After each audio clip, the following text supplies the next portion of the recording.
Hello, welcome back to my channel. My name is Shannon, and this is Shannon's Book Nook. And today we're going to be talking about spooky season reading. Okay, so I am so pumped. I love fall. Fall is my favorite season of the year, not only because my birthday is in November, but I just love the vibes. And usually, I read a lot of dark romance during the fall time. That's just typically when I'm feeling that kind of vibe. But this year, I feel like doing something a little different. I want to focus on mostly horror and thrillers, but there are a couple of different types of books in my spooky season reading challenge TBR. Okay.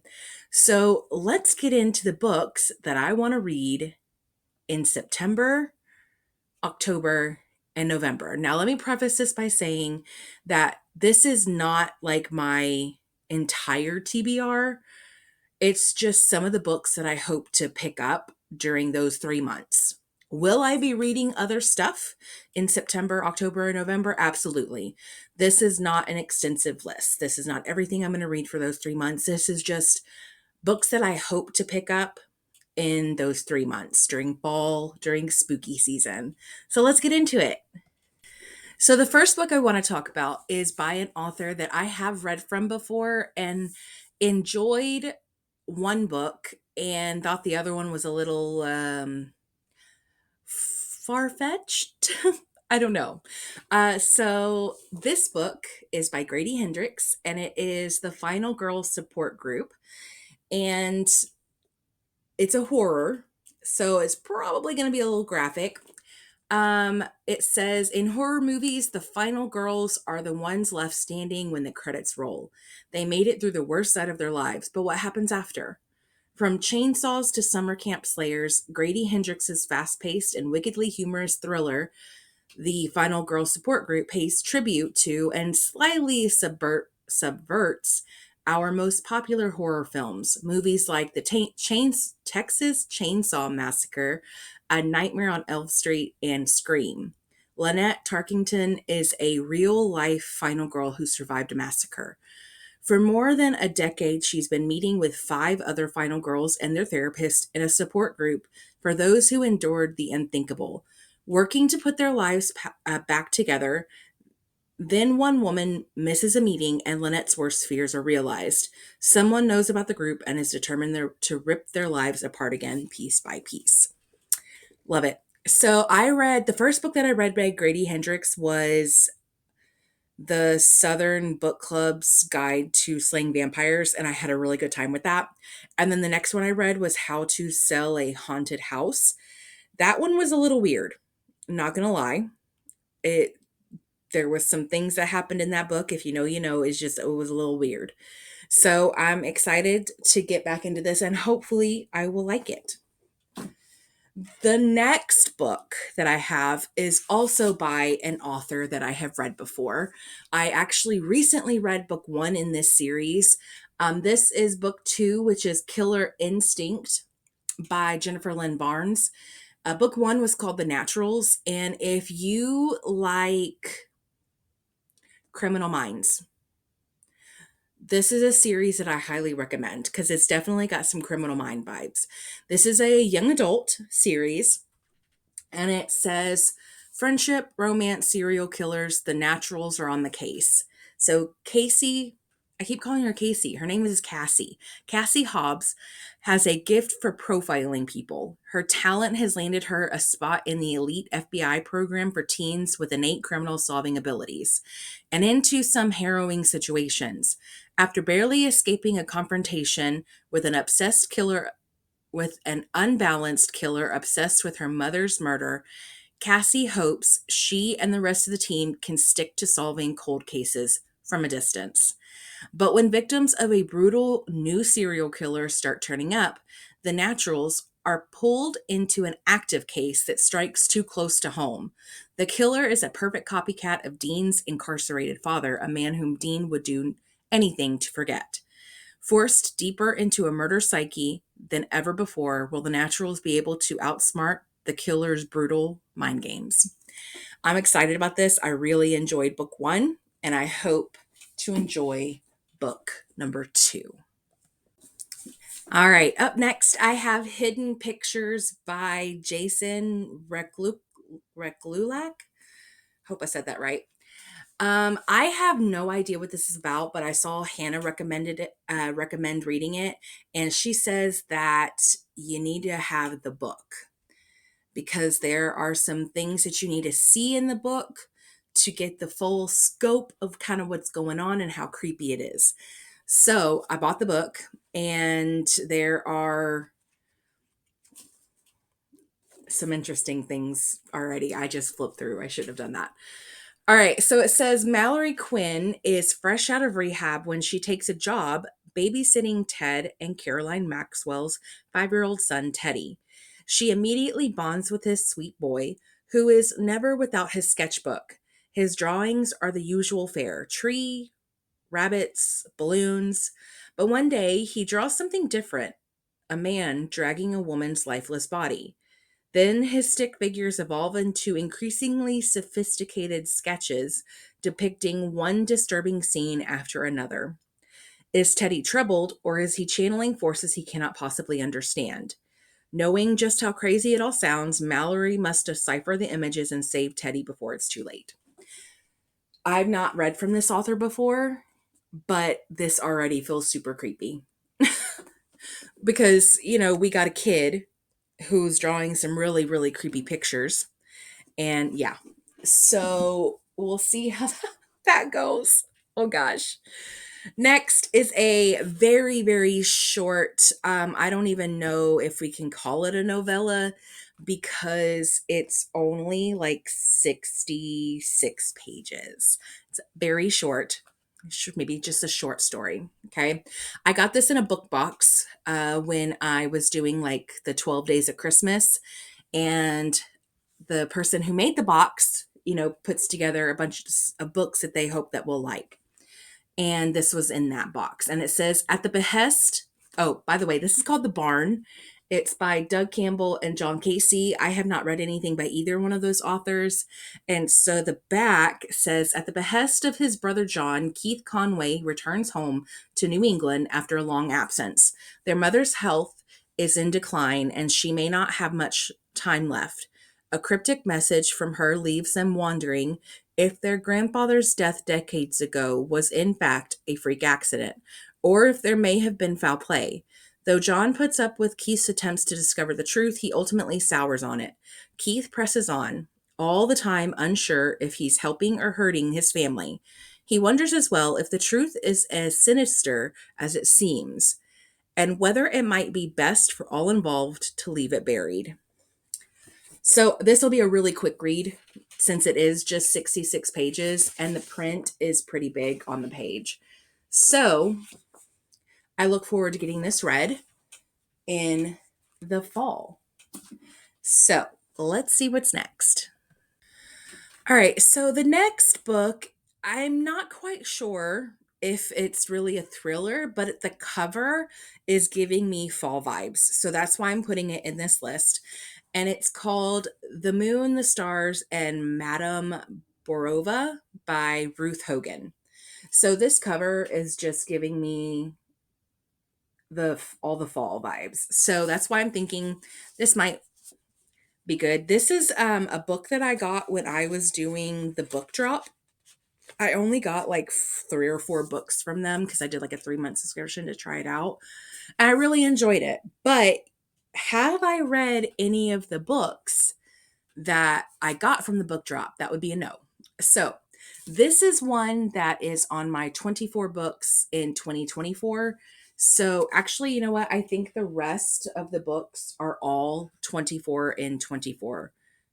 24 books that I want to read in 2024. The rest of them, I believe, are on that list. So this one says, Madame Borova, beloved tarot reader, palmist, and clairvoyant, is retiring and leaving her booth on the Brighton seafront. After inheriting her mother's fortune-telling business as a young woman, Imelda Borova has spent her life on the Brighton Pier practicing her trade. She and her trusty pack of tarot cards have seen lovers and liars, angels and devils, dreamers and fools. Now, after a lifetime of keeping other people's secrets, Madame Barova is ready to have a little piece of life for herself. But she still has one thing to do: fulfill a promise made in the 1970s, when she and her girlfriends were carefree with their whole lives still before them. In London, it is time for another woman to make a fresh start. Billy has lost her university job, her marriage, and a place in the world.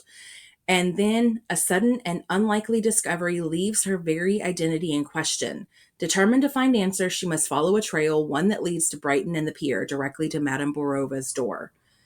In a story spanning more than 50 years, Ruth Hogan has conjured a magical world of 1970s holiday camps and seaside entertainers, eccentrics, heroes, and villains, and the lost and the found. Despite careless choices that echo down the years, it's never too late to make things right. So, since this deals with like the whole psychic, tarot, clairvoyant, I definitely think this has a fall vibe to it. So, I'm excited about that one. And I've actually had it on my shelf for several years now. So, I'm ready to get this one checked off. All right, the next one is definitely not a thriller, but it is a gothic romance, and it's definitely got those dark, um, not thriller, but like fall vibes to it. This is Gothicana by Runix. I think that's how you say the author's name. Um, I tried to read this earlier in the year, but I wasn't really feeling it. So I'm hoping that I'll feel more inclined to pick this up because of the vibes. So it says, an outcast her entire life, Corvina Clem is left adrift after losing her mother. When she receives the admission letter from the mysterious University of Verranmore, she accepts it as a sign from the universe. The last thing she expects, though, is sec- an olden secluded castle on top of a mountain riddled with secrets, deceit, and death. An enigma his entire life, Vad Deverell likes being a closed book, but knowing exactly everything that happens in the university. A part time professor working on his thesis, Vad has been around long enough to know the dangers the castle possesses, and he knows the moment his path crosses with Corvina, she's dangerous to everything that he is. They shouldn't have caught each other's eyes, they cannot be, but a chill inducing, century old mystery forces them to collide. People have disappeared every 5 years for over 100 years, and Corvina is getting clues to unravel it all, and Vad needs to keep an eye on her. This does kind of sound like a thriller, while it's also maybe something more. There's definitely some mystery behind it. So, this I feel like will be perfect, and I am loving, like, on the inside, there's for each chapter, like the pages. I'm loving that. Okay, excited for this one. On to the next book. All right, we have Sanctuary by Vivi James. This has been on my TBR in one of my videos in the past, just like Gothicana has or was, but this I did not get to in whatever month it was on because I had a very large, I was living in Delulu land and thought I could read all the books that I put on my TBR. But this one, it says, when young Daniel Whitman is killed at a high school party, the community is ripped apart. The death of Sanctuary star quarterback seems to be a tragic accident, but everyone knows his ex-girlfriend, Harper Finn, is the daughter of a witch, and she was there when he died. I mean, was Daniel's death an accident, revenge, or something even more sinister? I'm ready. I'm ready for that one for sure. And I'm pretty sure I have that one. I saw that one, I think, on my Everand subscription, I believe. So I should be able to listen to the audiobook of that one. So I'll be able to get through it. All right, up next is a book that was recommended to me by a friend and coworker. We have very similar reading tastes, and she was like, "I really think you'll like this one." And so she bought it for me for my birthday a couple years ago. So it has been on my shelf for a couple years, and I really need to read it because I feel bad when my friends recommend me books and I don't get to them in a timely manner. So this one is called The Hanging Tree by Irina Shapiro. It says in 1640, Alice Bailey was accused of witchcraft and sentenced to hang. Today, Alice is said to haunt Lockwood Hall, the Tudor manor house where she died. When Nicole Rayburn travels to Lockwood Hall and begins to search Allie's story for a new book, to research Allie's story for a new book, she discovers startling irregularities in Allie's case. Nicole's suspicions mount as every answer leads to more questions. What really happened to Allie? And what became of her son, who disappeared the day she was hanged? Could it be that Allie's death was the result of a well planned conspiracy, or is there another less obvious answer? And who is trying to sabotage Nicole's attempts to discover the truth? As Nicole delves deeper into Allie's life, with the help of a handsome crime writer and a history obsessed vicar, she comes to realize that things are not quite as they appear, and people will sometimes do the unthinkable to protect their secrets. I am obsessed. Why has this been sitting on my shelf for so long? I need to read this. Like, this is top priority, especially because it is recommended by a friend and they bought it for me for my birthday. Like, I need to get this read pronto. Okay, so we have a couple of book of the month books that I have not read. And you know what? I have not been a subscriber to them for probably going on 2 years now. So these books need to get read. Um, the first one is called Thistlefoot by Gwenna Rose Nethercott. I think that's how you say that name. This cover is super creepy. I honestly don't remember what this book is about. I've had it on my shelf since October of 2022. So it's been here for a while, and it says the Yaga siblings, Bellatine, a young woodworker, and Isaac, a wayfaring street performer and con artist, have been estranged since childhood, separated both by resentment and by wide miles of American highway. But when called to receive a mysterious inheritance, the siblings are reunited, only to discover that their bequest isn't land or money, but something far stranger, a sentient house on chicken legs.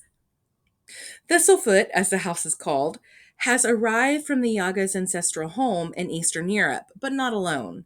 A sinister figure known as the Long Shadow Man has stalked it across continents, bearing violent secrets from the past, fiery memories that have hidden in Isaac and Bellatine's blood for generations. I'm gonna stop there because I don't want to be spoiled for anything. This sounds super creepy. A house on chicken legs, and then the Shadow Man. Is that what he was called? The Long Shadow Man. That sounds super creepy. So I'm hoping to get that one as well, and get another book of the month crossed off my list. Last but definitely not least is the final book, which is also another book of the month book. It's The Wilder Woman by Ruth Emmy Lang. This book looks so cozy. I don't know what it's about. Ouch, I love the cover. And I've had this book since November of 2022. So just as long as I've had Thistlefoot. And let's see, it says 5 years ago, Nora Wilder disappeared. The older of her two daughters, Zadie, should have seen it coming because she can literally see things coming. But not even her psychic abilities were able to prevent their mother from vanishing one morning. Zadie's estranged younger sister, Finn, can't see into the future, but she has an uncannily good memory. So good that she remembers not only her own memories, but the echoes of memories other people have left behind. On the afternoon of her graduation party, Finn is seized by an echo more powerful than anything she's experienced before. A woman singing a song she recognizes, a song about a bird. When Finn wakes up alone in an aviary, I think that's how you say that, with no idea of how she got there, she realizes how the memory belongs to Nora. Now it's up to Finn to convince her sister that not only is their mom still out there, but she wants to be found. Against Zadie's better judgment, she and Finn hit the highway using Finn's echoes to retrace Nora's footsteps and uncover the answer to the question that has been haunting them for years. Why did she leave? Whew. Okay, I'm excited about this one too. So, even though that was the final book, these are not all of the books that I'm going to read in the months of September, October, and November. I do have other books that I want to read. So my plan is to read. Well, how many books do I have? 1, 2, 3, 4, 5, 6, 7, 8, 9, 10. 10 books. So try to read 3 of them each month. And then that really, really short novella one, it won't take me very long to read. So 3 a month plus that novella, and I should be able to tackle this spooky season reading TBR. I do plan on, like I said, do plan on reading other books. So be sure to check out my monthly TBR if you're interested to know what I plan on reading each month. Thanks for sticking around for this long. Don't forget to like if you liked it and subscribe if you want to. Also, if you want to find me on any of my other socials, be sure to look down at this description for my Instagram, Goodreads, and my Pango storefront. If you would like to leave me a comment, tell me which book on this list that if you've read any of them, which one you liked. If you haven't read any of them, tell me which one you think sounds like something you would want to read. If you want to just let me know that you were here, leave me a bird emoji, because these look like little birds here. So leave me a bird emoji, and I will see you next time. Bye.